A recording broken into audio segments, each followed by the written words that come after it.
कहानी का पूरा आनंद लेने के लिए कहानी के पिछले भागों को सुनना ना भूलें। कहानी के पिछले भागों का लिंक आपको नीचे कमेंट बॉक्स और डिस्क्रिप्शन बॉक्स में मिलेगा। तो चलिए आगे की कहानी शुरू करते हैं। जय श्री कृष्ण, जय श्री राधे, ओम नमः शिवाय, जय माता दी। शांति देवी गुस्से में कहती है, अच्छा तुम उस कोठे वाली तारा की बहन हो, लेकिन समझ में नहीं आता कि एक बहन कोठे वाली और एक बहन पुलिस वाली, आखिर चक्कर क्या है। माँ जी, यह सब ऊपर वाले का खेल है, वह जिसे चाहे जो बना सकता है। गोविंद, तुम आओगे ना? मुझे विश्वास है कि तुम मेरी दीदी से सच्चा प्यार करते थे और उससे मिलने जरूर आओगे। अब मैं चलती हूँ। और वृंदा वापस चली जाती है। वृंदा के जाने के बाद गोविंद जमीन पर बैठ जाता है। उसकी आंखों में आंसू निकल आते हैं। आखिर उसने तारा से सच्चा प्यार किया था। शांति देवी कहती है, मैंने कह दिया ना, उस कोठे वाली के बारे में इस घर में कोई बात नहीं होगी और ना ही तुम उस कोठे वाली से मिलने जाओगे। हमारी तरफ से वो मरे या जिए, हमें क्या। दादी, मैंने आपकी हर बात मानी, लेकिन माफ़ करना, मैं अब आपकी यह बात नहीं मान सकता। मैं तारा के बारे में सब कुछ जानकर उसे इस हालत में नहीं छोड़ सकता। दादी, अगर तारा चाहती ना तो उस वक्त मुझसे विवाह कर इस घर में आ सकती थी, लेकिन उसने खुद से ज़्यादा आपकी खुशियों के बारे में सोचा और इस परिवार पर कोई आँच ना आए, इस इज्जत पर कोई आँच ना आए, इसीलिए उसने जानबूझकर खुद को मुझसे दूर कर लिया। उसने मुझे मजबूर किया कि मैं उससे दूर हो जाऊं और अपने परिवार की खुशी में अपनी खुशी समझूं। गोविंद रोने लग जाता है। तब राधा कहती है, हाँ गोविंद जी, आप तारा दीदी से मिलने जरूर जाना। बहू, ये तुम क्या कह रही हो? उस कोठे वाली से? दादी जी, कोई भी औरत जन्म से कोठे वाली बनकर पैदा नहीं होती, ये समाज ही उसे कोठे वाली बनाता है। और एक कोठे वाली भी औरत होती है, उसके अंदर भी एक दिल होता है। मैंने हमेशा गोविंद जी के दिल में तारा के प्रति प्यार देखा है। चाहे गोविंद जी ने मुझसे कुछ नहीं कहा, लेकिन मैंने उसकी याद में गोविंद जी को तड़पते हुए देखा है। दादी जी, माफ़ करना, लेकिन आप ऐसी बातें कर रही हो तारा दीदी के बारे में। और एक तारा दी थी जिसे आप एक बदनाम कोठे वाली समझती हो, उसने आपकी खुशियों को देखकर अपनी ज़िंदगी अपने हाथों से ही कुर्बान कर दी। आपके पोते को अपनी ज़िंदगी से आपकी खुशी के लिए अलग कर दिया। और अब जब तारा दीदी ज़िंदगी और मौत के बीच लड़ रही है, तो आप गोविंद जी को अंतिम बार उससे मिलने से भी रोक रही हो। एक मरते हुए व्यक्ति की आखिरी इच्छा पूरी करना दुनिया का सबसे बड़ा धर्म होता है। यह कहकर वह गोविंद की तरफ देखते हुए, गोविंद जी, अकेले आप ही नहीं, मैं भी तारा दीदी से मिलना चाहती हूँ। उस महान औरत से मिलना चाहती हूँ जिसने अपने हिस्से की सारी खुशियाँ मेरी झोली में डाल दी। मैं भी उससे मिलना चाहती हूँ गोविंद जी। राधा ने गोविंद का हाथ अपने हाथों में ले लिया। गोविंद ने राधा की तरफ देखा। उसे विश्वास नहीं हो रहा था कि सब कुछ जानते हुए भी राधा तारा के बारे में इतना अच्छा सोचती है। चलो गोविंद जी, तारा दीदी से मिलने चलने की तैयारी करो। यह सुनकर गोविंद भी अपने आंसू पोंछते हुए कहता है, हाँ। गोविंद और राधा तारा से मिलने पहुंच जाते हैं। अचानक गोविंद और राधा को देखकर तारा हैरान रह जाती है। उसकी आंखों से आंसू बहने लग जाती हैं। गोविंद और राधा भी तारा की ऐसी हालत देखकर बहुत दुखी होते हैं। गोविंद की आंखों में भी आंसू छलक आते हैं। वह भागकर तारा के पास बैठ जाता है। तब तारा उसे देखकर उसके गले लग जाती है और फूट फूट कर रोने लगती है। मुझे पता था गोविंद कि तुम जरूर आओगे। एक बार मरने से पहले तुम्हें देखना चाहती थी। नहीं तारा, ऐसी बातें मत करो, तुम्हें कुछ नहीं होगा। देखना, तुम बिल्कुल ठीक हो जाओगी, पहले की तरह। गोविंद, झूठी तसल्ली मत दो। क्योंकि मुझे सब पता है। तारा राधा की तरफ देखती है। तारा, ये राधा है, मेरी पत्नी। तारा दीदी, देखना, आप बिल्कुल ठीक हो जाओगे, और जब आप ठीक हो जाओगी ना तो हम सबके साथ रहोगे। ये सुनकर तारा को हैरानी होती है। हाँ तारा, राधा तुम्हारी तरह दिल की बहुत अच्छी है और तुम्हारी बहुत इज्जत भी करती है। तभी सभी घर वाले वहाँ आ जाते हैं। तारा के माता पिता गोविंद और राधा को देखकर हैरान रह जाते हैं। वृंदा उन्हें सब कुछ सच बता देती है। यह सुनकर उन लोगों को भी दुख होता है, उनकी भी आंखें भर आती हैं। गोविंद तारा का हाथ अपने हाथों में लेकर अपने आंसू रोकने की नाकामयाब कोशिश करते हुए कहता है, मुझे माफ़ कर दो तारा, मैं इतना स्वार्थी हो गया था, मैंने एक बार भी तुम्हारी सुध नहीं ली। रोने लग जाता है, इसमें तुम्हारी कोई गलती नहीं गोविंद, मैंने ही तुम्हें मजबूर किया था मुझसे ना मिलने के लिए, इसमें तुम्हारी क्या गलती है। अगर हमारी किस्मत में दूर रहना लिखा था, इसीलिए हम कभी एक ना हो सके। लेकिन गोविंद, मैं अगले जन्म में भगवान से प्रार्थना करूंगी कि वह मुझे तुम्हारी सुहागन बनाए।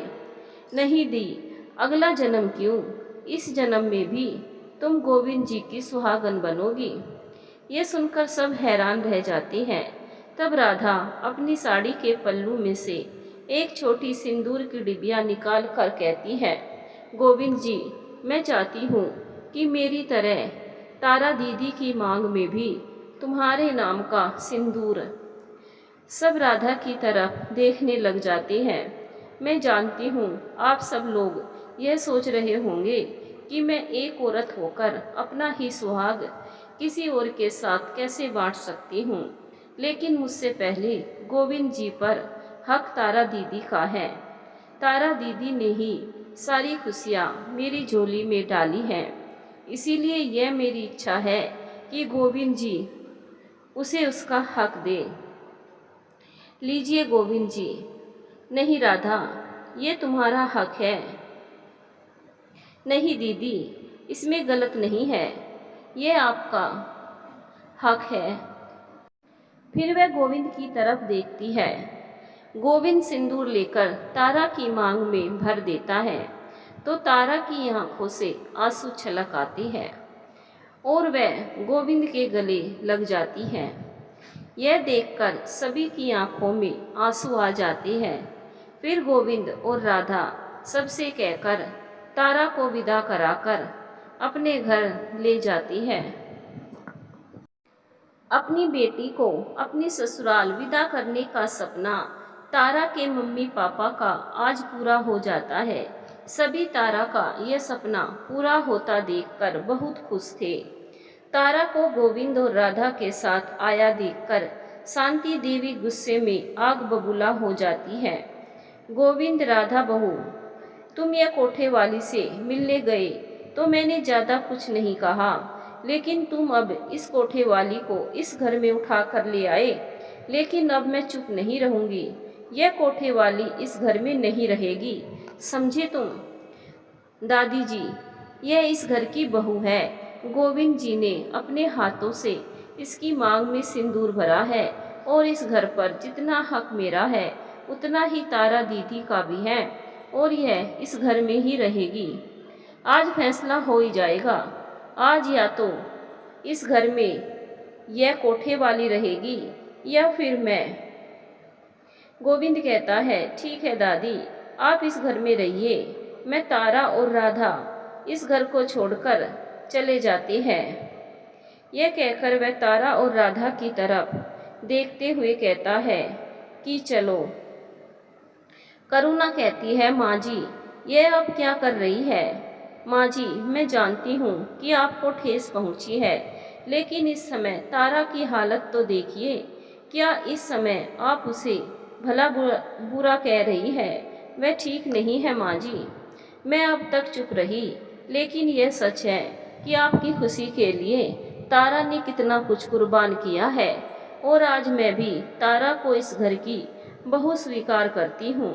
यह कहकर वह अंदर से पूजा की थाली ले आती है और विधि विधान से तारा को गृह प्रवेश करवाती है। यह देखकर शांति देवी तिल मिलाकर रह जाती है। तब गोविंद और राधा तारा को सहारा देते हुए कमरे में ले आते हैं। उधर जब रजनीकांत घर आते हैं तो शांति देवी नमक मिर्च लगाकर उसे सारी बात बताती है, जिससे वह भी गुस्से में आग बबूला हो जाती है। लेकिन जैसे ही वह तारा के कमरे में जाते हैं तो तारा किसी तस्वीर को देखकर हैरान थी और उसकी तरफ इशारा कर रही थी। यह देखकर रजनीकांत भी कुछ नहीं कहते और वहीं दरवाजे के पास खड़े रह जाते हैं। तारा जिस तस्वीर की तरफ इशारा कर रही थी उसे देखकर क्यों हैरान और परेशान हो गई थी। तारा गोविंद की तरफ देखते हुए बोली, गोविंद, सामने जो यह तस्वीर। गोविंद कुछ कहता उससे पहले ही तारा कहती है, यह तस्वीर गीता की है ना। तारा के मुंह से गीता का नाम सुनकर रजनीकांत वहीं रुक जाती है। हाँ तारा, यह मेरी बड़ी बहन गीता है, लेकिन तुम इसे कैसे जानती हो। यह सुनकर तारा हैरान और परेशान हो जाती है। हाँ यार, मैंने तो कभी तुम्हें गीता के बारे में नहीं बताया, तो तुम इसे कैसे जानती हो। इसे मैं बहुत अच्छी तरह जानती हूँ। यही तो मेरी उस नर्क में एकमात्र हमदर्द थी। मैं कुछ समझा नहीं। गोविंद, जब मैं उस कोठे पर थी तब गीता ही मेरी एकमात्र वहाँ हमदर्द थी। मेरी तरह लगभग 7 साल पहले वह भी किसी लड़के के साथ भाग गई थी और वह धोखे से इस कोठे पर बेच गया। आज इसे रेशमा नाम से जाना जाता है। जितने समय में कोठे पर रही, यह एकमात्र मेरी हमदर्द, मेरा सब कुछ थी। यह सुनना था कि गोविंद, राधा और उसके पापा तीनों ही हैरान और परेशान हो जाते हैं। तब गोविंद के पापा जल्दी से अंदर आते हैं और तारा की तरफ देखते हुए कहते हैं, तुम सच कह रही हो ना कि गीता थी। हाँ, मैं सच कह रही हूँ, यह वही गीता है। मैं भला ऐसे कैसे भूल सकती हूँ। और एक बार इसने मुझे बताया भी था कि इसका नाम तो गीता है, लेकिन कोठे पर आकर इसका नाम रेशमा पड़ गया। रजनीकांत की आंखों में आंसू बहने लगते हैं। तभी शांति देवी और करुणा दोनों आ जाती हैं। माँ करुणा, देखो, हमारी गीता का पता लग गया। हम सब तो यही सोचते थे कि हमारी गीता इस दुनिया में नहीं है, लेकिन हमारी गीता है माँ। लेकिन कहाँ। तब रजनीकांत के चेहरे पर उदासी छा जाती है और कुछ नहीं कहता। गोविंद कहता है, माँ, जिस कोठे पर कोई लड़का तारा को धोखे से बेचकर गया था, उसी कोठे पर जिस घटिया इंसान के साथ गीता दीदी भागी थी, उसी कोठे पर गीता दीदी को भी बेच गया था। यह सुनकर शांति देवी और करुणा दोनों के चेहरे की हवाइयाँ उड़ जाती है। शांति देवी बोलती है, कोठे पर? हाँ दादी। तारा, तुम जल्दी से उस कोठे का पता हमें बताओ। आज हमारी बहन मिल गई। नहीं गोविंद, तुम अकेले उसे वहाँ से नहीं ला पाओगे। वहाँ बहुत खतरा है। तुम्हें अपनी जान से भी हाथ धोना पड़ सकता है। इसके लिए तुम्हें पुलिस की यानी वृंदा की मदद लेनी होगी। रजनीकांत कहती है, हाँ हाँ, तारा सही कह रही है, हमें पुलिस की मदद लेनी होगी। गोविंद वृंदा को फ़ोन करता है। गोविंद रोते हुए कुछ कह नहीं पाता। तब तारा फ़ोन लेकर सारी बात वृंदा को समझाती है। तारा दीदी, फ़ोन गोविंद को दो। गोविंद, तुम जल्दी से थाने आ जाओ और अपनी बहन की रिपोर्ट लिखवा दो, फिर हम लोग वहाँ चलेंगे। यह सुनकर गोविंद अपने पापा के साथ थाने जाता है और रिपोर्ट लिखवाता है। फिर वृंदा अपने पुलिसकर्मियों के साथ गोविंद को लेकर कोठे की तरफ जाती है। मैं भी चलूँगा। नहीं पापा, आप यहीं रहिए, मैं जल्दी ही गीता दीदी को लेकर आ जाऊँगा। यह कहकर गोविंद वृंदा और पुलिसकर्मियों के साथ चला जाता है। वृंदा और गोविंद तारा के बताए कोठे पर आ जाती है। तारा ने वृंदा को बता दिया था कि जिस कोठे पर और जिस कमरे में वह उसे मिली थी वहीं पर उन्हें गीता मिलेगी। पुलिस को आया देखकर चारों तरफ हड़कंप मच जाता है। विक्की दादा तो अभी तक जेल में था, लेकिन विक्की दादा का बेटा यशवीर अब उस कोठे का मालिक था। वह कुछ कहता, लेकिन वृंदा को देखते ही चुप हो गया, क्योंकि वह जानता था कि उसके पापा की तरह ही वृंदा उसे भी किसी केस में फंसाकर अंदर कर देगी। जैसे ही वृंदा उस कमरे का दरवाजा जाकर खटखटाती है, तब कुछ देर बाद उस कमरे में से 1 साल के बच्चे को लेकर एक लड़की बाहर निकलती है। उस लड़की को देखकर गोविंद हैरान रह जाता है और कहता है, गीता दीदी। ये सुनकर उस लड़की की आंखों में आंसू आ जाते हैं। वह अपनी नज़र नीचे कर लेती है। तब गोविंद उसकी तरफ बढ़ता है तो वह पीछे की तरफ पैर खिसका लेती है और कहती है, नहीं छोटे, प्लीज़ जाओ यहाँ से। तब गोविंद भरे गले से कहता है, गीता दीदी, मैं तुम्हें लेने आया हूँ। नहीं छोटे, जाओ यहाँ से, यही मेरी ज़िंदगी है। मैं अब तुम लोगों के साथ जाकर तुम्हारी ज़िंदगी को और नर्क नहीं बना सकती। यह कहकर रोने लग जाती है। दीदी, मैं जानता हूँ आपने जाने अनजाने में कदम उठाया था। आपको नहीं पता था कि उसके बाद आपके साथ क्या होगा। इसीलिए ही तो हम सब आपको समझाते थे, लेकिन आपने हमारी बात नहीं मानी।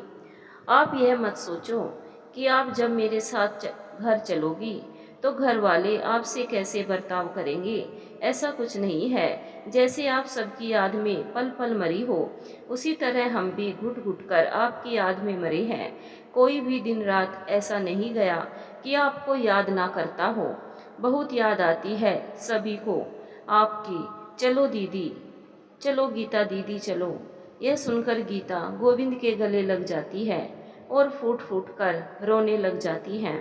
चलो दीदी। जैसे ही गीता उस 1 साल के बच्चे को गोद में लेकर आने लगती है, दीदी, यह बच्चा किसका है? छोटे, यह मेरी बेटी है। मैं जानती हूँ कि समाज की नज़रों में सब लोग इसे एक गंदा खून पाप मानते हैं, लेकिन मेरे लिए भगवान का तोहफा है। छोटे, यह मेरे जीने की वजह है। यह मेरी बेटी है। यह कहकर गीता उस मासूम बच्ची को अपने कंधे पे लगा लेती है। गीता को उन लोगों के साथ जाते देखकर यशवीर जानकर भी कुछ नहीं कहता। वह अंदर ही अंदर तिल मिला कर रह जाता है। गीता को लेकर वृंदा पहले थाने आ जाती है, क्योंकि थाने में उसका कुछ ज़रूरी बयान और कुछ कार्यवाही होना बाकी था। थाने में अपने पापा को देखकर गीता की आंखों में आंसू आ जाते हैं। वही उसके पापा उसे गले लगा लेते हैं। अपने पापा के गले लगकर गीता फूट फूट कर रो पड़ती है। तब वृंदा गीता से कहती है कि तुम सब कुछ विस्तार से बताओ कि तुम उस शकरपुर के कोठे पर कैसे पहुंची। यह सुनकर गीता कुछ देर के लिए चुप हो जाती है। उसके चेहरे पर दुख के भाव आते हैं और आंखों में आंसू बहने लगते हैं। फिर वह लंबी सांस लेकर कहती है, मैं एक तुषार नाम के लड़के से प्रेम करती थी। उसने मुझसे बड़े बड़े वादे किए थे। जब यह बात मेरे घर वालों को पता चली तो मेरे घर वालों ने तुषार से मिलने पर रोक लगा दी। मेरे घर वालों का कहना था कि तुषार एक नंबर का शराबी, जुआरी, बदमाश इंसान है, लेकिन मैं तो तुषार के प्यार में पूरी तरह पागल थी। मैंने किसी की बात पर कोई ध्यान नहीं दिया। जब मेरे घर वालों को यह पता चला कि उनकी बात का मेरे पर कोई फर्क नहीं है, तो उन्होंने मेरे लिए रिश्ता देखना शुरू कर दिया। जब मुझे यह पता चला तो मुझे बहुत दुख हुआ और मैं एक दिन तुषार के साथ किसी को बिना बताए घर से भाग गई। मैं अपने साथ घर से कुछ रुपए, पैसे और गहने लेकर गई थी। तुषार मुझे कुछ लड़कों के कमरे पर ले गया। उन्होंने मुझे बताया कि वे उनके दोस्त है और वे उनके साथ वहीं रहेगा। जब मैंने उन लड़कों के साथ रहने से मना किया तो तुषार ने कहा कि कुछ ही दिन की बात है, जब तक हम अच्छे से अपना कोई घर नहीं ले लेते, हमारा काम धंधा नहीं जम जाता, तब तक तो हमें रहना ही पड़ेगा। मजबूरी में मैंने भी हाँ कर दी। उस कमरे पर ले गया। वहाँ 5 लड़के थे। मुझे काफ़ी डर लग रहा था, लेकिन तुषार पर मुझे पूरा विश्वास था। 1-2 दिन मेरे साथ रहने के बाद तुषार एक दिन यह कहकर घर से निकल गया कि वह कोई नया घर देखने जा रहा है। मैं उसका इंतज़ार करती रही, लेकिन वह नहीं आया। तो रात को जब मैंने उनके दोस्तों से इस बारे में पूछा तो वो लोग हंसने लगे। फिर उनके पास कोई फ़ोन आया। फ़ोन पर बातें करने के बाद उन लड़कों ने इशारों में बातें की। मेरे कुछ समझ में आता, मैं वहाँ से भाग पाती, उससे पहले ही उन लड़कों ने मुझे पकड़ लिया। यह कहकर गीता रोने लग गई। फिर उसने कहा उन लड़कों ने एक एक कर मेरी इज्जत लूटी। लड़कों से मुझे पता चला कि तुषार मेरा सौदा कर गया है। वह मेरे जैसी ना जाने कितनी लड़कियों को प्यार के जाल में फंसा कर लाता है और उनका सौदा कर चला जाता है। वे 5 लड़के कोई और नहीं, सकरपुर के कोठे के परमानेंट ग्राहक थे।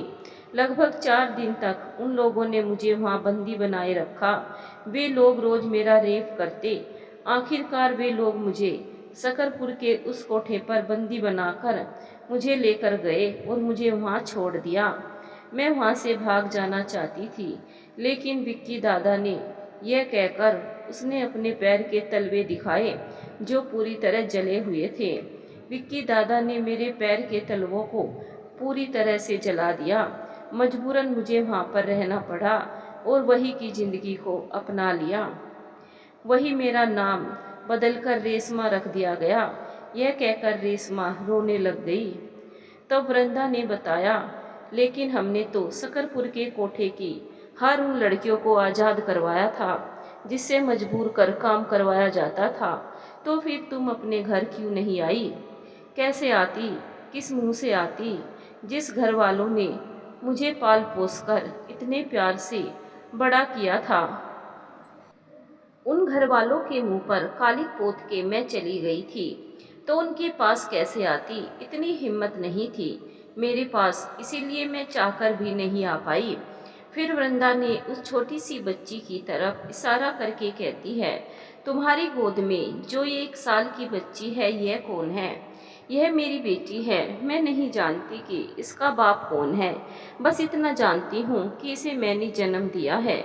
जब मैं गर्भवती हुई तो कोठे के मालिक विक्की दादा का बेटा, जो उस कोठे को संभाल रहा है, उसने मुझ पर काफ़ी दबाव बनाया कि मैं अपना अबॉर्शन करवा लूँ। काफ़ी जुल्म ढाए, लेकिन मैं अपने बच्चे को खोना नहीं चाहती थी। मैं उसे जन्म देकर एक अच्छी ज़िंदगी देना चाहती थी और यही सब अब मेरे जीने की वजह बन गया था और मैं इसे पाल पोस कर एक अच्छी ज़िंदगी देना चाहती हूँ। ये सुनकर वृंदा कुछ देर चुप रही। फिर उसने रजनीकांत की तरफ देखा और कहा कि आप भी हमें बताओ कि आपको कब कैसे पता चला कि गीता उस लड़के तुषार के साथ ही गई है। यह सुनकर रजनीकांत बोले कि जब हमें पता चला कि गीता का किसी तुषार नाम के लड़के के साथ चक्कर है, तो हमने काफ़ी खोजबीन की, तो पता चला कि वह लड़का 1 नंबर का घटिया और बदमाश किस्म का आदमी है। हमने गीता को समझाया, लेकिन वह नहीं मानी।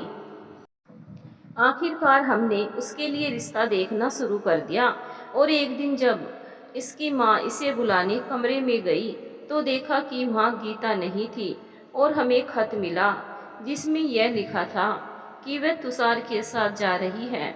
यह देखकर हमें बहुत दुख हुआ। हम गीता के पसंद के लड़के की शादी करने के खिलाफ नहीं थे, लेकिन वह लड़का सही नहीं था, गलत था। इस बारे में हमने काफ़ी छानबीन की थी और गीता को भी काफ़ी समझाया था, लेकिन यह समझने के लिए तैयार ही नहीं थी। उस लड़के के साथ गीता के चले जाने से हमारी काफ़ी बदनामी हुई। मेरी माँ बीमार पड़ गई थी, बड़ी मुश्किल से उसकी जान बची थी। हमने गीता को ढूंढने की कोशिश की, तब एक दिन अखबार में पढ़ा कि नहर में तुषार की लाश मिली है। यह देखकर हमें यह लगा कि शायद तुषार और गीता दोनों ही नहर में कूदकर आत्महत्या कर ली है। तुषार की लाश तो मिल चुकी थी, लेकिन हमें चिंता इस बात की थी कि गीता की लाश क्यों नहीं मिली, क्योंकि अगर गीता तुषार के साथ थी तो फिर उसकी लाश भी मिलनी चाहिए थी। और अगर गीता जिंदा है तो कहाँ है? हमने ढूंढा लेकिन वह नहीं मिली। आखिरकार हमने इसे मरा हुआ ही मान लिया। लेकिन आज जब तारा ने हमें यह सब कुछ बताया कि हमारी बेटी जिंदा है, तो हम बता नहीं सकते कि हमें कितनी खुशी हुई। अपनी जान से ज़्यादा प्यार करते हैं हम अपनी बेटी को, यह कहकर रजनीकांत रोने लग गए। तो गीता ने अपने पापा के आंसू पोंछे। पापा, मैंने आपको काफ़ी दुख पहुंचाया है। मैं अभी भी आपसे कहती हूँ कि आप सब मुझे अपने हाल पर छोड़ दो। मैं आप सब लोगों के साथ नहीं जा सकती। नहीं बेटा, अब हमें किसी समाज की चिंता नहीं है। तुम्हारी खुशी में ही हमारी खुशी है और हम तुम्हारे साथ तुम्हारी इस नन्ही सी जान को भी अपना लेंगे। ये सुनकर गीता अपने पापा के गले लग गई। फिर गीता अपने भाई और पापा के साथ अपने घर आ गई। उसे देखकर करुणा जी गीता से गले लगकर फूट फूट कर रो पड़ी। लेकिन शांति देवी तो जैसे कुछ नाराज थी। उसकी आंखों में आंसू थे, लेकिन उन्होंने गीता की तरफ देखा ही नहीं। तब गीता उनके पैरों में जाकर गिर गई और बोली, मुझे माफ़ कर दीजिए दादी। मैं जानती हूँ मेरी वजह से आपको बहुत कुछ सहना पड़ा, लेकिन दादी मैं आप सबको ठेस पहुँचाना नहीं चाहती थी। मैं तो बस यही चाहती थी कि जब मैं तुषार से शादी कर लूँगी तो आप लोग कुछ दिन ही नाराज रहेंगे, फिर सब कुछ ठीक हो जाएगा। मुझे नहीं पता था कि मेरे साथ इतना कुछ हो जाएगा। गीता रोने लग गई। गीता को रोते देखकर उसकी दादी का दिल भी पसीज आया और उसकी दादी ने उसे गले लगा लिया और फूट फूट कर रोने लगी। फिर शांति देवी तारा के पास जाकर बोली, मुझे माफ़ कर दो बेटी। आज अपनी गीता को इस हाल में देखकर मुझे एहसास हुआ कि जब खुद की औलाद पर वही दुख, वही बिजली गिरती है तो कितना दुख होता है। मैंने हमेशा तुमसे भला बुरा कहा, तुम्हें कितनी गालियाँ दी, तुम्हें हमेशा एक नीच गिरी हुई औरत समझा, लेकिन आज मेरी गीता का दुख देखकर मुझे एहसास हुआ कि उस नर्क में रहना तुम्हारी खुद की मजबूरी थी। मुझे माफ़ कर दो बेटी। नहीं दादी जी, आप माफ़ी मत मांगिए। गीता को देखकर तारा की आंखों में भी आंसू आ गए। गीता भागकर तारा के गले लग गई। फिर गीता अपनी नन्ही सी बेटी के साथ वहीं रहने लगी। आस पड़ोस के लोगों ने काफ़ी बातें बनाई, काफ़ी भला बुरा कहा, लेकिन जब किसी भी परिवार के सदस्य को उनकी चिंता नहीं थी, उन्हें तो बस अब गीता और उसकी मासूम बेटी की चिंता थी। सभी उनके साथ बहुत खुश थे। सभी उसकी बेटी का बहुत ध्यान रखते थे। अचानक एक दिन तारा की तबीयत बहुत खराब हो गई और उसकी सांसें उखड़ने लगी। इससे पहले कि गोविंद डॉक्टर को फ़ोन कर पाता कि तारा ने उसका हाथ पकड़ लिया और उसका हाथ लेकर घबराते हुए बोली, नहीं गोविंद, अब नहीं। अब मेरा भगवान के पास जाने का समय आ गया है। मुझे सीने से लगा लो। तारा, तुम जल्दी ही ठीक हो जाओगी। मैं डॉक्टर को बुला कर लाता हूँ। मुझे छोड़कर मत जाओ। सभी घर वाले भी वहाँ दौड़कर आ गए। तारा की ऐसी हालत देखकर सभी को बहुत घबराहट हो रही थी। सब डॉक्टर को बुलाने के बारे में कहने लगे, लेकिन तारा ने सबसे मना कर दिया। गोविंद, मुझे अपने सीने से लगा लो। मैं अंतिम बार तुम्हारी बाहों में मरना चाहती हूँ। यह सुनकर रोते हुए गोविंद ने तारा को अपने सीने से लगा लिया और कुछ ही देर में तारा हमेशा के लिए सबको छोड़कर भगवान जी के पास चली गई। तारा को देखकर सभी घर वाले फूट फूट कर रो पड़े। जब वृंदा को यह बात पता चली और उसने अपनी ससुराल में यह बात बताई तो वहाँ भी सबको बहुत दुख हुआ। तारा के मम्मी पापा फूट फूट कर रोने लगे। सभी घर वाले दौड़कर गोविंद के घर आ गए। तारा की मम्मी तो हम अपने होशो हवास हो चुकी थी। वही वृंदा उसे संभालने की कोशिश कर रही थी। आखिरकार पूरे विधि विधान से एक सुहागन के रूप में सजाकर तारा का अंतिम संस्कार किया गया। तारा की मौत से सभी सदमे में थे, लेकिन धीरे धीरे सबने अपने आप को संभाला। दिन गुजरने लगे और आखिरकार सबको तारा की मौत को स्वीकार करना ही पड़ा। तारा के मम्मी पापा वापस अपने घर चले गए। वही गोविंद अपने परिवार के साथ अपनी जिंदगी बिताने लगा। गीता ने अपनी बेटी को ही अपनी जिंदगी बना लिया और वह पास में ही एक प्राइवेट कंपनी में जॉब करने लगी, जिससे वह अपना और अपनी बेटी का अच्छे से गुजारा चला सके। उसका भी एकमात्र मकसद समाज की दकियानूसी सोचों से लड़कर अपनी बेटी को एक अच्छी और नई जिंदगी देना था। आस पड़ोस के लोगों ने गीता और उसकी बेटी का काफ़ी विद्रोह किया। उस पर पत्थर फेंके, कीचड़ उछाला, गालियाँ दी। गीता के साथ साथ उसके घर वालों को भी काफ़ी कुछ सहना और सुनना पड़ता था। यहाँ तक कि जिस ऑफिस में गीता काम करती थी उसमें भी गीता से बात बात पर ताने दिए जाते थे। उसे लोगों की गंदी नज़रों का सामना करना पड़ता था। आखिरकार गीता ने समझ लिया कि समाज में एक अकेली औरत का रहना कितना मुश्किल है, लेकिन गीता अपने आप को मजबूत बना चुकी थी और वह समाज की सभी समस्याओं से डटकर मुकाबला कर रही थी। आखिरकार उसने अपनी जॉब छोड़ दी और दूसरे शहर में ऑनलाइन जॉब तलाश की। फिर वह सभी घर वालों से सहमति लेकर अपनी बेटी को लेकर वहाँ चली गई, नई जिंदगी की तलाश में। वृंदा भी धीरे धीरे अपने परिवार के साथ व्यस्त हो गई, लेकिन अब वृंदा की जिंदगी में एक नया भूचाल आना बाकी था, जिससे सब अनजान थे।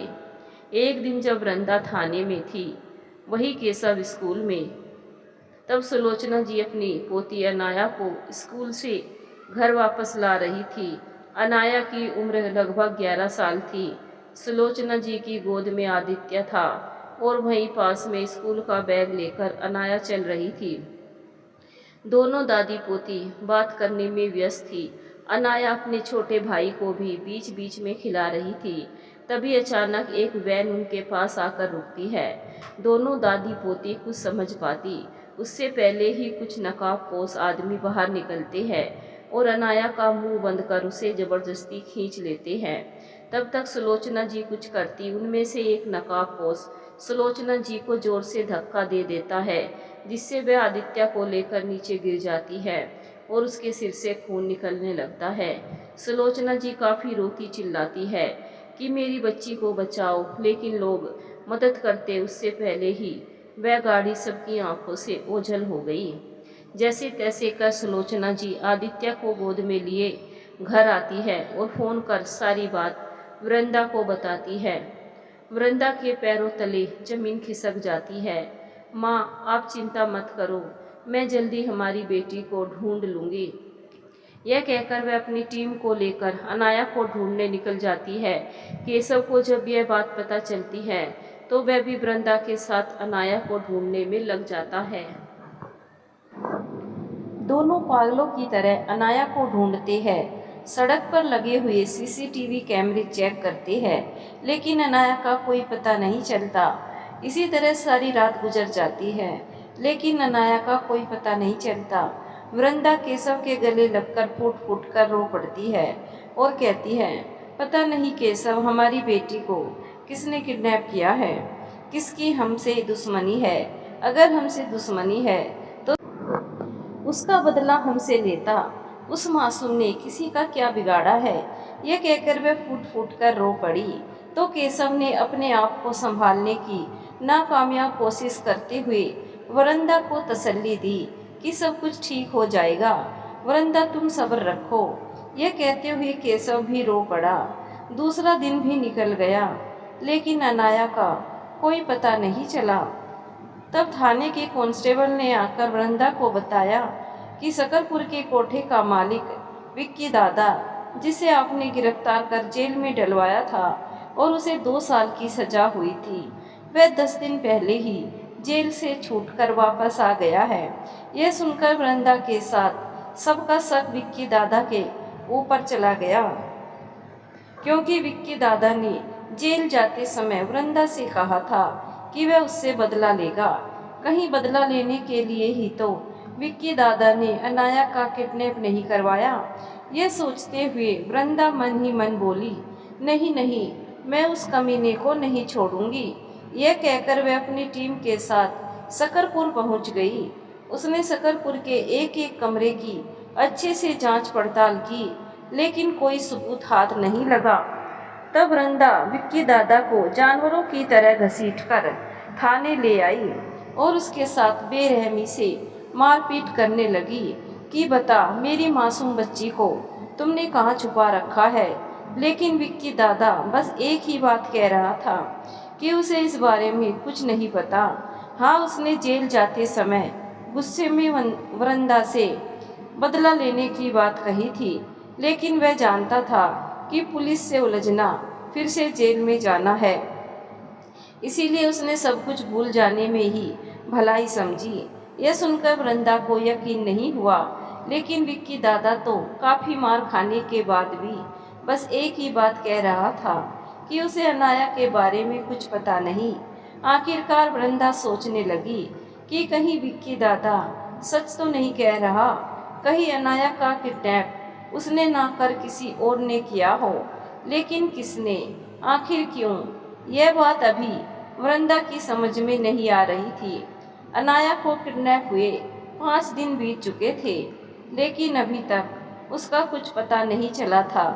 यह 5 दिन अनाया के परिवार ने कैसे गुजारे थे, यह वही जानते थे। जब रमाकांत कौशल्या ने यह खबर सुनी तो वे वृंदा के पास आ गए और वृंदा को तसल्ली देने लगे। दिन रात अपनी बेटी को ढूंढते रहने के और समय पर खाने पीने का ध्यान न रखने की वजह से वृंदा की तबीयत काफ़ी बिगड़ गई। तब थाना इंचार्ज ने उसे घर पर रहकर आराम करने की सलाह दी और साथ में यह वादा भी किया कि वे लोग जल्दी अनाया को ढूंढ निकालेंगे। लेकिन वृंदा, उसे कहाँ चैन था। उसे अपनी फिक्र जरा भी नहीं थी। उसकी जान तो अपनी बेटी अनाया में अटकी हुई थी।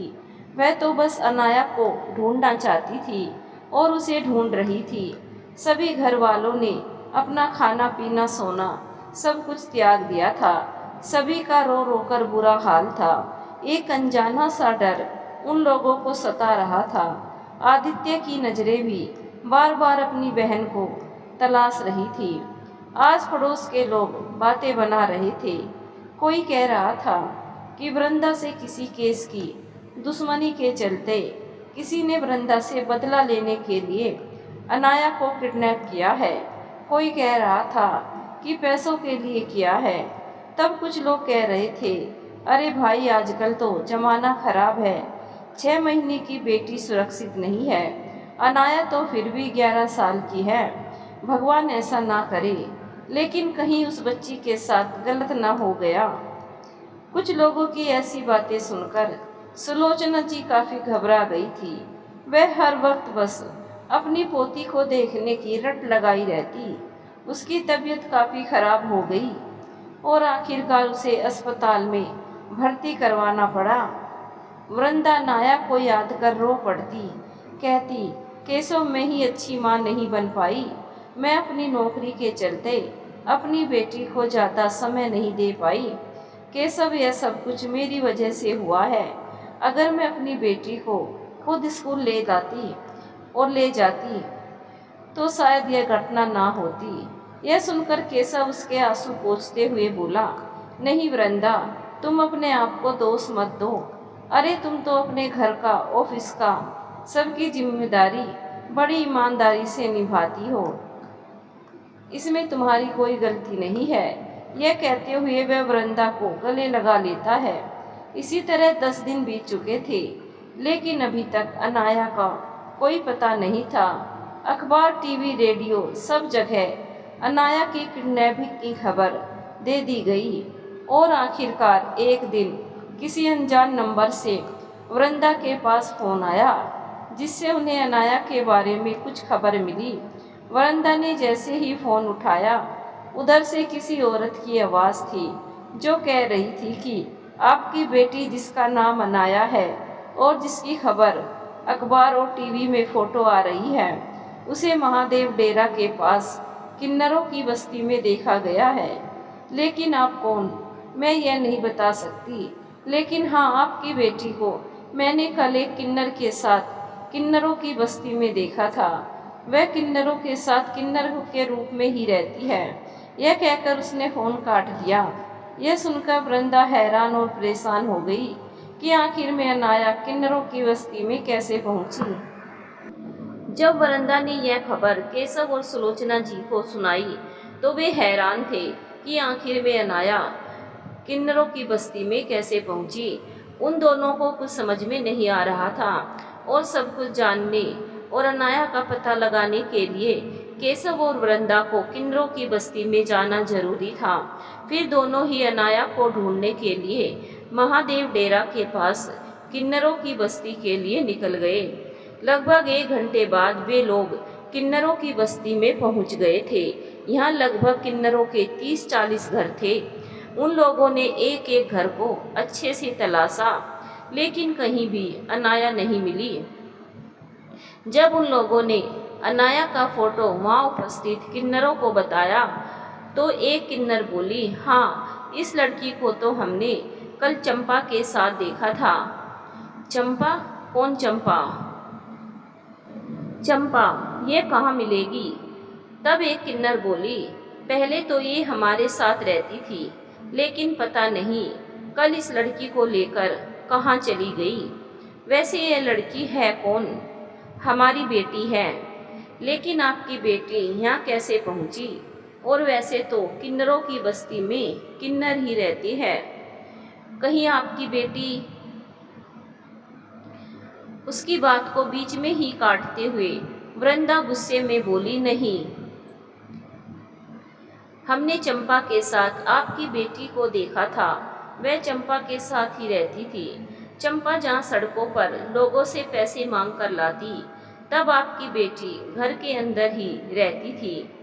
वह बाहर भी बहुत कम निकलती थी। इस वजह से बस्ती के कुछ ही किन्नरों ने उसे देखा था। केशव ने पूछा, क्या आप बता सकते हो कि चंपा हमारी बेटी को कहाँ लेकर गई है? यह तो हमें नहीं मालूम कि वह आपकी बेटी को कहाँ लेकर गई है। वैसे भी चंपा हम सबसे कम ही बातें करती है और ज़्यादा अपने दिल की बात बताती भी नहीं थी, इसीलिए हम उसके बारे में कुछ नहीं कहते। केशव और वृंदा और परेशान हो गए। उन लोगों ने उपस्थित सभी लोगों से पूछा, लेकिन किसी को भी इस बारे में अंदाज़ा नहीं था कि आखिर में चंपा अनाया को लेकर कहाँ गई। सभी लोगों का यही कहना था कि चंपा बहुत कम बोलती थी और अपने काम से काम रखती थी। यहाँ तक कि जब वह बाहर जाती थी तो अपने कमरे का दरवाज़ा बाहर से अच्छे से लगाकर ताला लगाकर चाबी अपने साथ ले जाती थी, जिससे ज़्यादातर लोगों ने अनाया को देखा तक भी नहीं था। तभी एक किन्नर ने कहा कि उस लड़की को देखकर हमने सोचा कि यह लड़की कौन है और आखिर में अचानक चंपा इसे कहाँ से ले आई। लेकिन फिर उस लड़की के भेष में किन्नरों के बीच में देखकर हमने सोचा कि हो सकता है कि यह हमारे जैसी हो, कोई और चंपा की जानकार हो, इसीलिए हमने इस बात पर ज़्यादा गौर नहीं किया। यह सुनकर वृंदा फिर रोने लगी, कहने लगी, हे भगवान, हमारे साथ ऐसा खेल क्यों खेल रहा है? आखिर में इतने दिनों बाद जब हमारी अनाया का पता चला और हम यहाँ आए तो अब हमारी अनाया यहाँ भी नहीं है। पता नहीं मेरी बेटी कहाँ है और वह किन्नर हमारी बेटी के साथ क्या कर रही होगी। तभी एक कांस्टेबल बोला, अगर मैडम जी आप बुरा ना माने तो एक बात कहूँ। हाँ बोलो। मैंने सुना है कि यह किन्नर लोग अधिकतर लड़कियों बच्चों का किडनैप कर उन्हें देह व्यापार में बेच देते हैं। नहीं, ऐसा नहीं हो सकता। और वह किन्नर कभी ऐसा करने के बारे में सोच भी नहीं सकती। अगर उसने हमारी बेटी को जरा भी ठेस पहुंचाई ना तो मैं उसकी जान ले लूँगी, वृंदा गुस्से में बोली।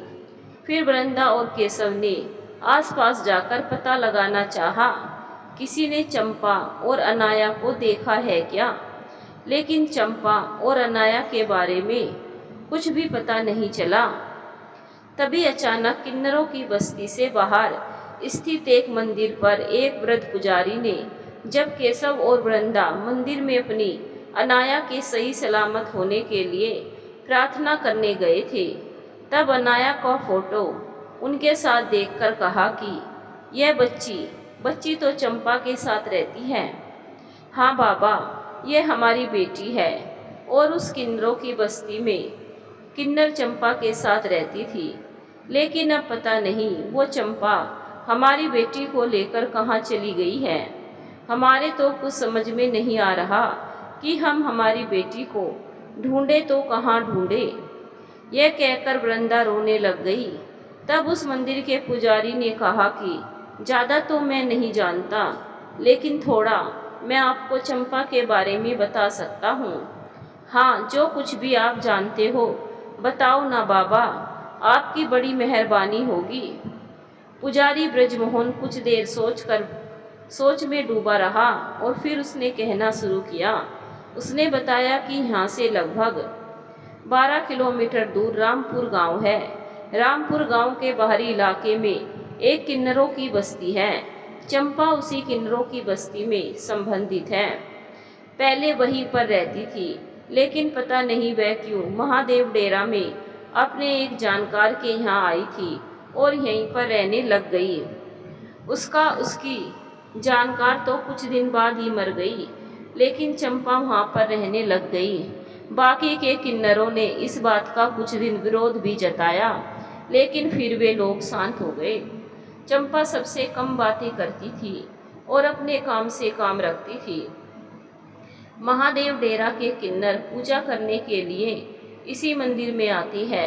एक बार जब चंपा आई तो वह बहुत परेशान थी और आखिरकार मैंने उससे पूछ लिया कि मैंने पहले तो आपको यहाँ नहीं देखा, आप इस डेरे में नहीं आई हो क्या? वैसे तुम कहाँ की रहने वाली हो? यह सुनकर वह कुछ नहीं बोली और फिर जब मैं पूछता उससे पहले ही वह बोल पड़ी कि हाँ, मैं यहाँ से 12 किलोमीटर दूर रामपुर गांव के बाहरी इलाके में जो किन्नरों का डेरा है ना, वहाँ की रहने वाली हूँ और यहाँ अपने किसी जानकार के घर रहने आई थी। इससे ज़्यादा उसने और मुझे इस बारे में कुछ नहीं बताया। इसीलिए मुझे तो लगता है कि वह चंपा तुम्हारी बेटी अनाया को लेकर वही रामपुर गांव चली गई हो। रामपुर गांव का नाम सुनते ही केशव और वृंदा कुछ देर हैरानी में पड़ गए। फिर उन्हें यह सोचकर सुकून मिला कि भगवान करे ऐसा ही हो और उन्हें रामपुर गांव में उनकी बेटी और चंपा मिल जाए। यह सोचकर वे लोग रामपुर गांव के लिए रवाना हो गए। लगभग 40 मिनट के बाद वे लोग रामपुर गांव पहुंच गए और लोगों से पूछते पूछते आखिर में किन्नरों की बस्ती में पहुंच गए। उन लोगों ने वहां किन्नरों से चंपा के बारे में पूछताछ की, लेकिन किसी को भी चंपा के बारे में पता नहीं था। कुछ किन्नर कह रही थी कि वह तो काफ़ी समय पहले ही यह डेरा छोड़कर चली गई। अब उन लोगों को नहीं मालूम कि वहाँ वह कहाँ है। यह सुनकर वृंदा और केशव फिर उदास हो गए। दोनों वहीं जमीन पर बैठ गए और सोचने लगे कि आखिर में उनकी बेटी कहाँ है। दोनों का जी बैठा जा रहा था। तभी फिर कुछ सोचकर उन्होंने फैसला लिया कि उनकी बेटी चाहे जहाँ भी हो, लेकिन वे उसे ढूंढ निकालेंगे। जैसे ही वे लोग किन्नरों के डेरे से निकलकर कुछ दूरी पर बढ़े ही थे कि एक किन्नर ने पीछे से आवाज़ लगाई। आवाज़ सुनकर वृंदा रुक गई। कुछ देर में एक किन्नर वृंदा के पास आई। उसने कुछ इधर उधर देखा और फिर कहा कि मेरा नाम रूप है, मैं चंपा की सहेली हूँ। आप लोग चंपा के बारे में पूछ रहे थे ना? मुझे पता है चंपा कहाँ है। हाँ हाँ बताओ। तब वह किन्नर कुछ इधर उधर देखने लगी। उसे कुछ ना कुछ बोलता देखते केशव ने कहा, देखो, तुम हमें चंपा का पता दे दो।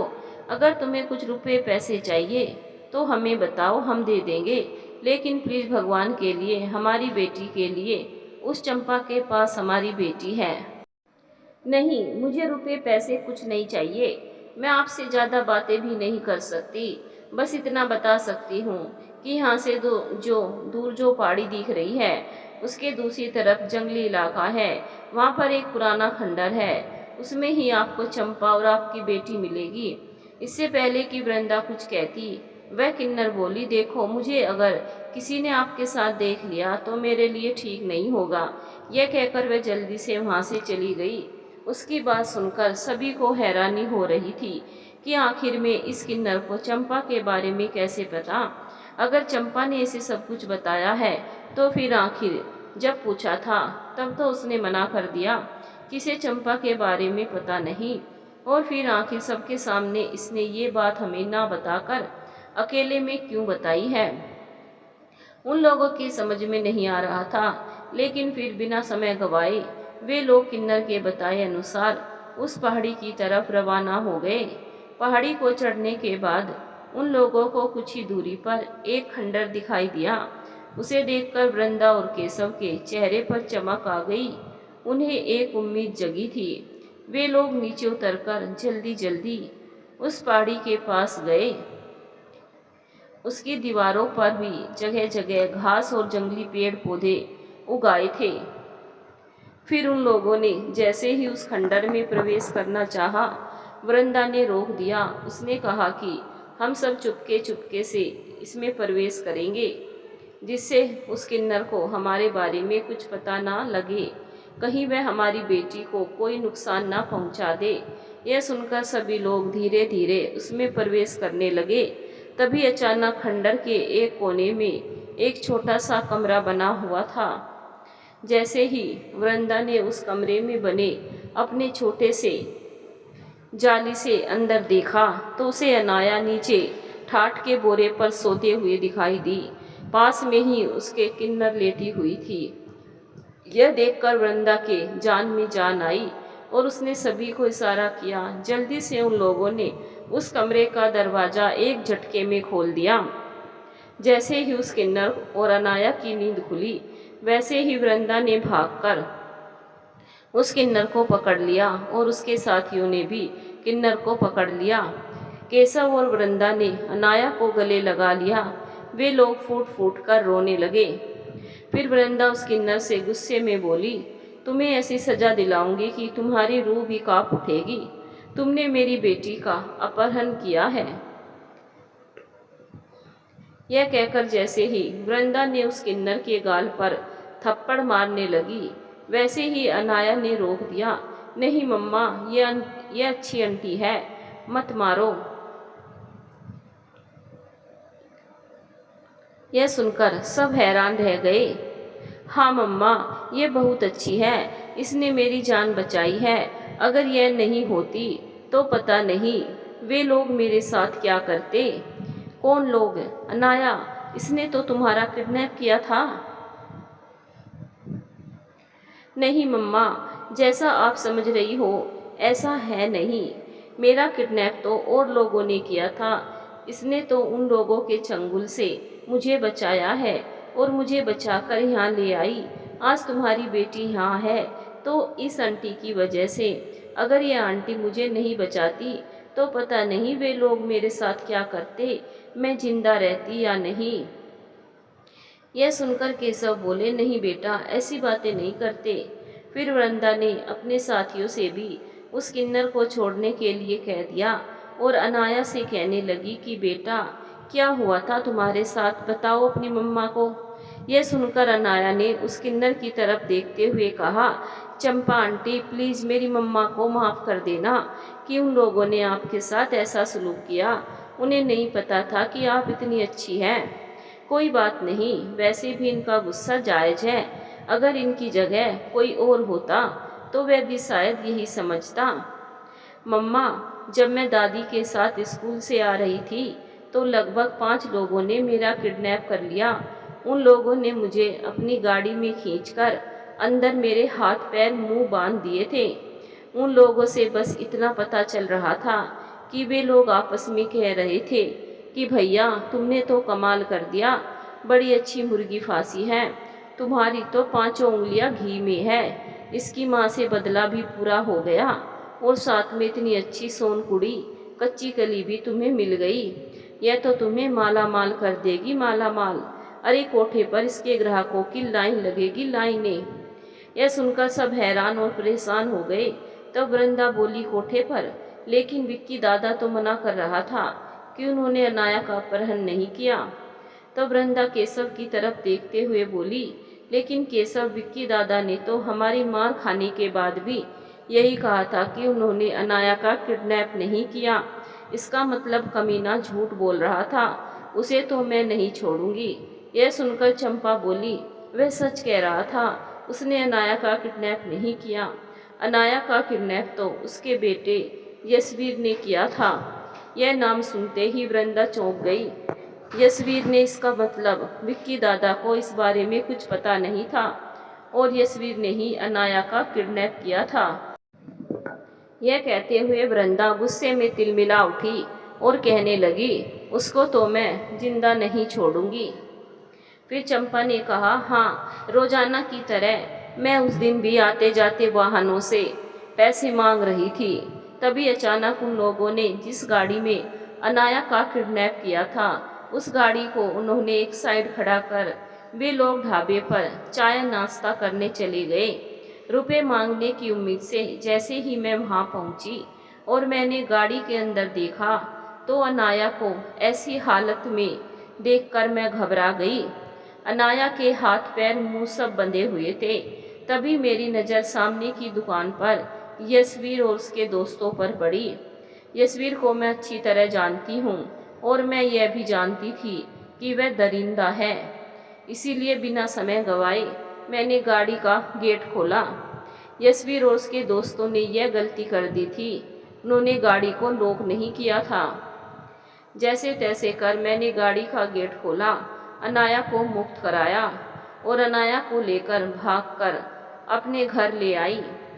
मैं अनाया को बचाकर ले आई थी, लेकिन मुझे पता था कि वह यशवीर अनाया को ना पाकर काफ़ी गुस्से में होगा और अपने दोस्तों के साथ वह पागलों की तरह अनाया को ढूंढ रहा होगा।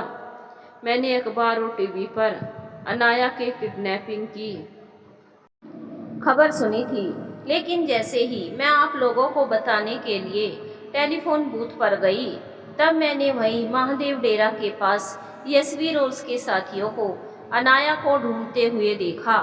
यह देखकर मैं घबरा गई और मैंने सोचा कि कहीं ऐसा ना हो यशवीर के साथ कुछ साथी आप पर भी निगाह रखते हुए हो और आपके पहुंचने से पहले ही अनाया को वहां से गायब कर दे।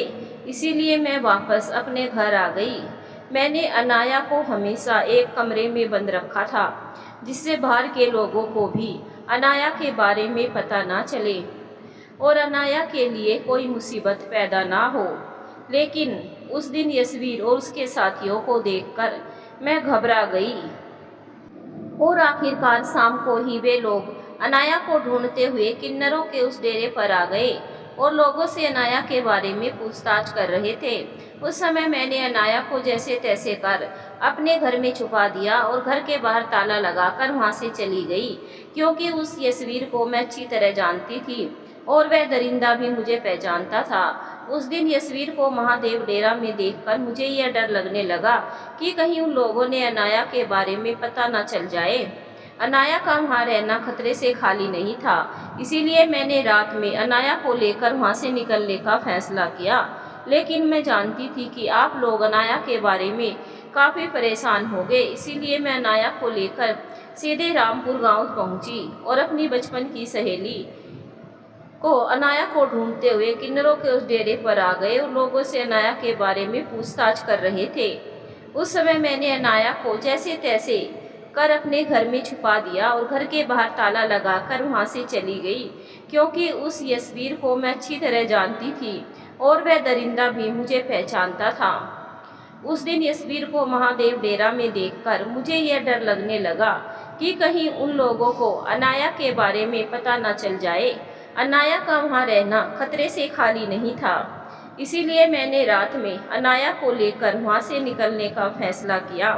लेकिन मैं जानती थी कि आप लोग अनाया के बारे में काफ़ी परेशान होंगे, इसीलिए मैं अनाया को लेकर सीधे रामपुर गांव में पहुंची और अपनी बचपन की सहेली रूप के घर चोरी छिपे जाकर उसे सारी सच्चाई बताई और यहाँ पर आ गई।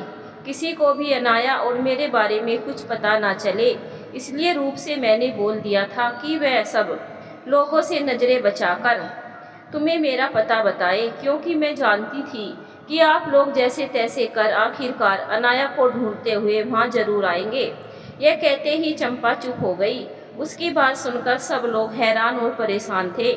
वृंदा हाथ जोड़कर चंपा से बोली, मुझे माफ़ कर दो चंपा दीदी, मैंने आपको बहुत गलत समझा, जबकि आपने तो मेरी बेटी की जान बचाई है।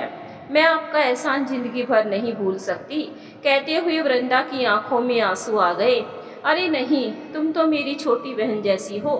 भला मैं जो कुछ मेरे साथ हुआ मैं अनाया के साथ कैसे हो जाने देती। यह कहते हुए चंपा की आंखों में आंसू आ गए। चंपा की बात सुनकर सब लोग उसकी तरफ देखने लगे। मैं कुछ समझी नहीं दीदी, क्या हुआ था आपके साथ, बताओ मुझे। जब चंपा ने जो कुछ वृंदा को और उन लोगों को बताया, उसे सुनकर वृंदा की रूह कांप उठी और उसकी आंखों में आंसू बरसने लगे और उसका चेहरा गुस्से में थमथमाने लगा। भगवान ने मुझे किन्नर पैदा कर मेरे साथ बहुत बुरा किया। इससे भी बुरा भगवान ने मुझे हद से ज़्यादा खूबसूरत बनाकर किया था। मेरे माता पिता ने समाज में अपनी बदनामी के डर से मेरा जन्म होते ही मुझे रामपुर के किन्नरों के डेरे के बाहर रात को छोड़ दिया था। जब दूसरे दिन मेरे रोने की आवाज़ सुनी तो रामपुर की जो मुख्य किन्नर थी रानी, उन्होंने मुझे रानी चाची ने मुझे जन्म नहीं दिया था, लेकिन एक माँ से बढ़कर प्यार दिया था। वह मुझे अपनी जान से ज़्यादा प्यार करती थी। जैसे जैसे मैं बड़ी होती जा रही थी वैसे वैसे मेरी खूबसूरती निखर रही थी। डेरे की बाकी किन्नर मेरी खूबसूरती को देखकर जलती थी। जब मैं उनके साथ किसी विवाह उत्सव आदि में गाने नाचने जाती तो सब लोगों की नज़रें मुझ पर ठहर जाती थी। सब लोग पल भर के लिए भूल जाते थे कि मैं एक लड़की ना होकर एक किन्नर हूँ। रूप मेरी बचपन की सहेली थी। डेरे की अधिकांश किन्नर मुझसे जलती थी। उनमें से एक थी कमला चाची। कमला चाची का रामपुर किन्नर डेरा में दबदबा था, लेकिन वह रानी चाची के खौफ खाती थी। रानी चाची की डर की वजह से वह मुझसे जलते हुए भी मेरा कुछ नहीं बिगाड़ सकती थी। रानी चाची मुझे बहुत चाहती थी और मुझे हमेशा माँ की तरह प्यार दिया था, लेकिन शायद मेरे नसीब में उसका प्यार ज़्यादा दिनों तक नहीं लिखा हुआ था। जब मैं 14 साल की थी तो एक दिन अचानक हार्ट अटैक की वजह से अस्पताल ले जाने से पहले ही उनकी मौत हो गई।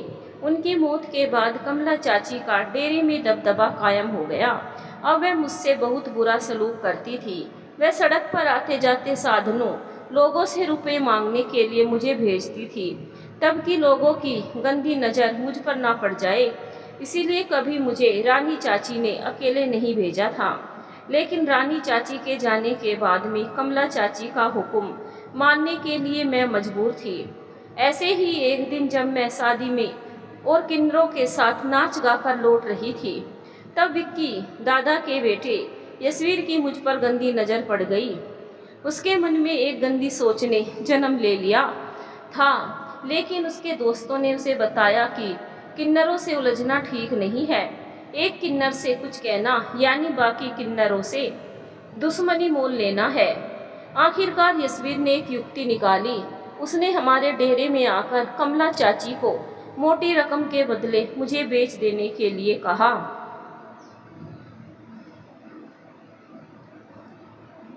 कमला चाची तो पहले ही मुझसे जलती थी। आखिरकार उसने मुझे उस यशवीर को बेच दिया।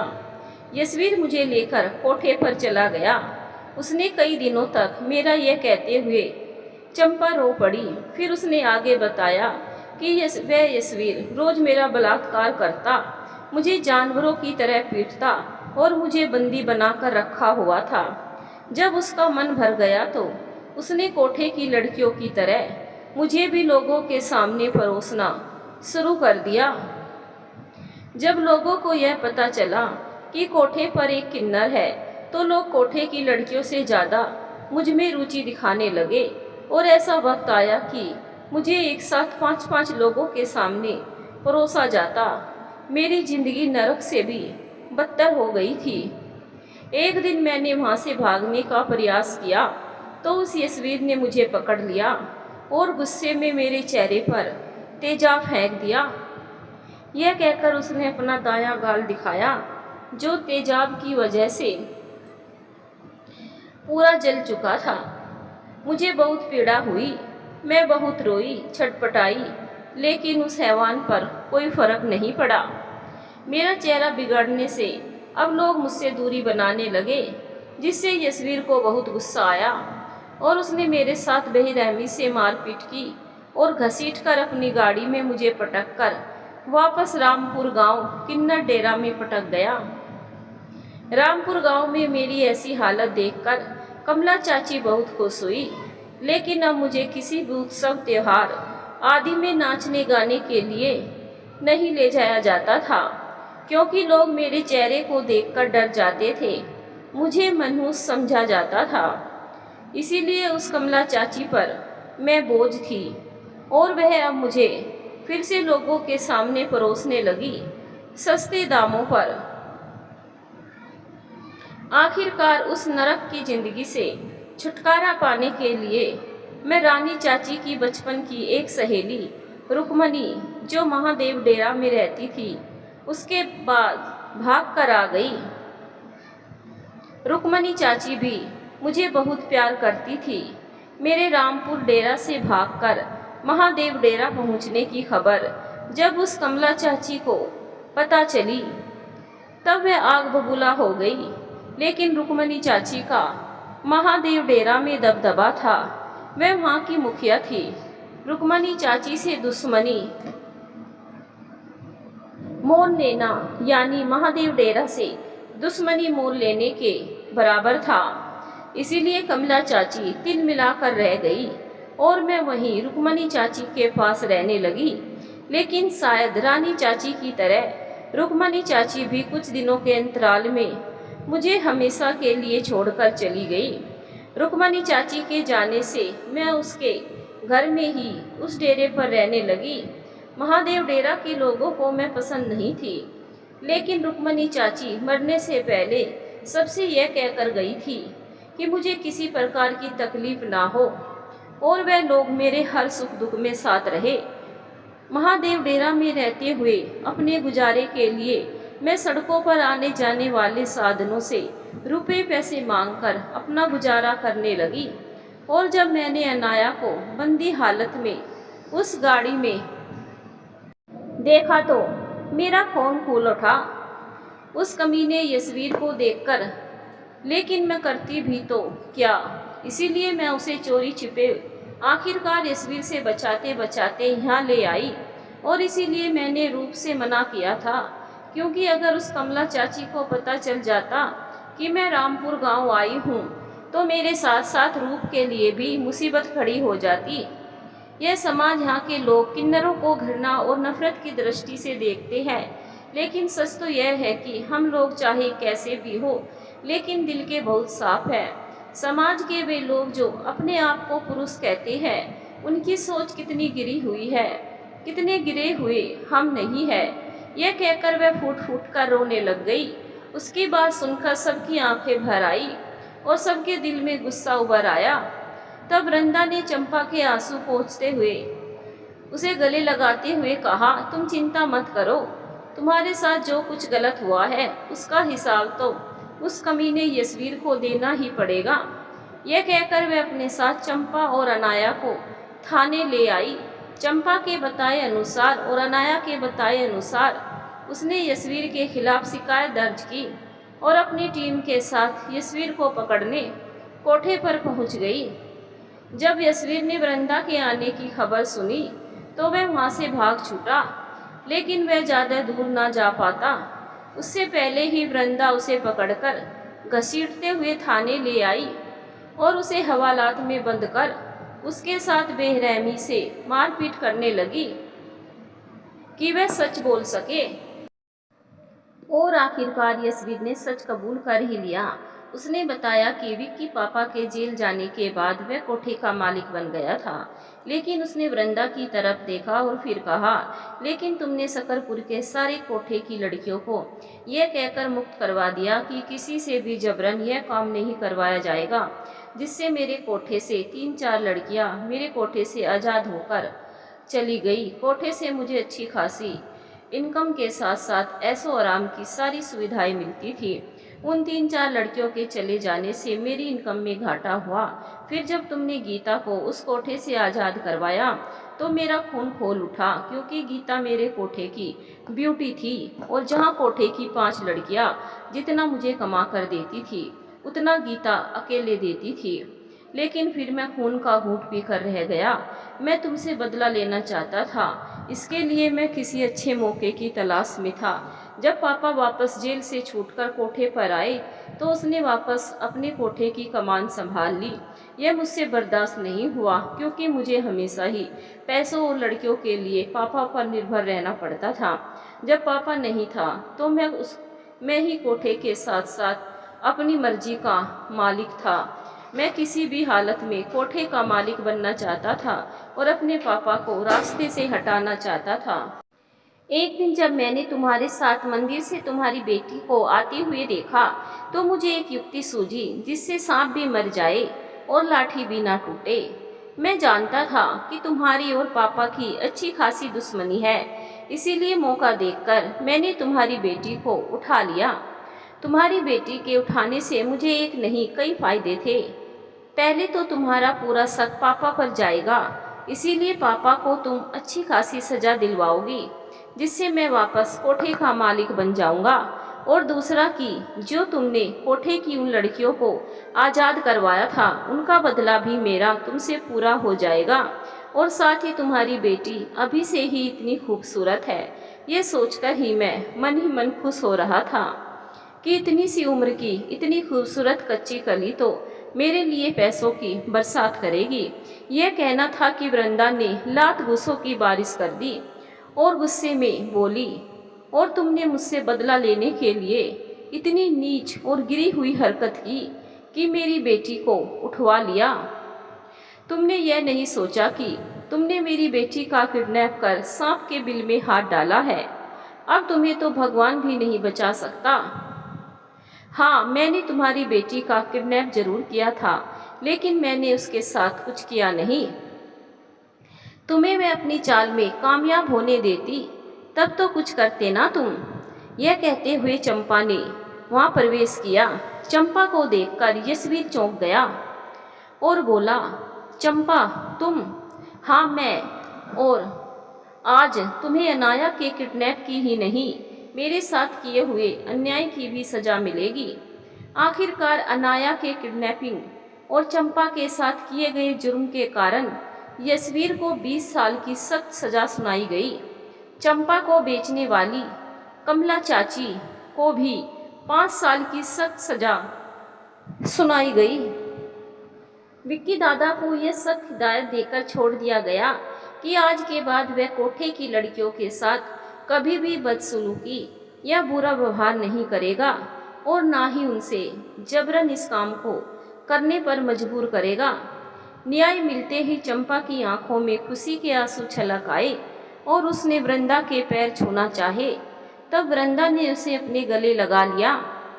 वृंदा ने अपने स्टाफ के सब लोगों से कहा कि यह लोग नफरत और घृणा के नहीं, प्यार और सम्मान के अधिकारी है। जैसे भगवान ने हमें बनाया है वैसे ही इन्हें भी प्यार से ही बनाया है। यह लोग हमारे शादी विवाह, बच्चों के जन्म पर हमारी खुशियों को दोगुना करने के लिए, हमें आशीर्वाद देने के लिए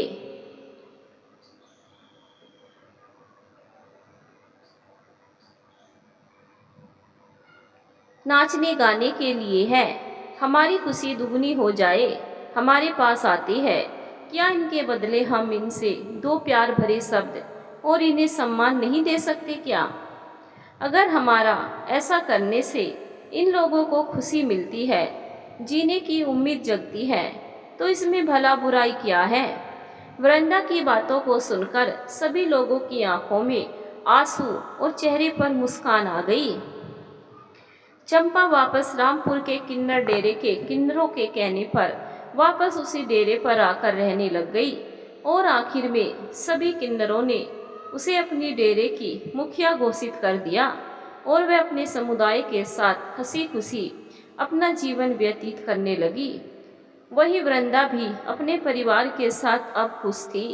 अब अपनी बेटी को या तो खुद स्कूल छोड़ने और लेने जाती या फिर केशव अपनी बेटी को स्कूल छोड़ने या लेने जाता। वृंदा अपने काम के साथ साथ अब अपने परिवार की जिम्मेदारी भी बखूबी निभा रही थी।